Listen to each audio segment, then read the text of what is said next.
सांगली कृषी उत्पन्न बाजार समितीचं त्रिभाजन करायला स्वाभिमानी शेतकरी संघटनेचा पहिल्यापासूनच विरोध राहिलेला आहे। याचं कारण त्रिभाजन झाल्यानंतर सांगलीची बाजारपेठ सक्षम होईल, परंतु जत आणि कवठेमंकाळ मात्र सक्षमपणाने चालणार नाहीत आणि त्यामुळे नुकसान होणार आहे ते शेतकऱ्यांचं होणार आहे आणि त्यामुळे त्रिभाजन करण्याची गरज नव्हती। परंतु जर बाजार समिती आपल्या ताब्यात आली नाही तर मग ती कुणाच्याच ताब्यात जाता कामा नये।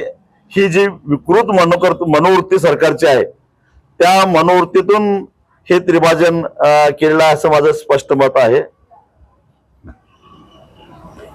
आणि त्यामुळं आणि जे आता संचालक मंडळ सत्तेत आहे त्यांनी सुद्धा त्रिभाजन होईपर्यंत वाट बघितली। खरं तर त्याच्या आधीच त्यांनी न्यायालयाचे दरवाजे ठोठावला पाहिजे होते, परंतु तेही कुठेतरी कमी पडलेले आहेत।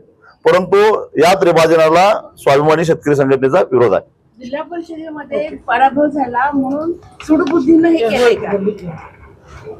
खरं तर अनेक ठिकाणी पराभव होण्याच्या पात्रतेचेच ते आहेत। साताऱ्यामध्ये मंत्र्यांच्या मध्येच फ्रीस्टाईल हाणामारी झालेली आपण सगळ्या महाराष्ट्रानं बघितलेली आहे।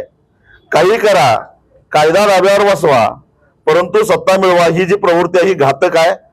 आणि आज भारतीय जनता पक्षाचे नेते हे विसरतात, कधी काळी ते विरोधी पक्षात होते आणि त्यांनी काही सत्तेचा ताम्रपट घेऊन आलेले नाहीत।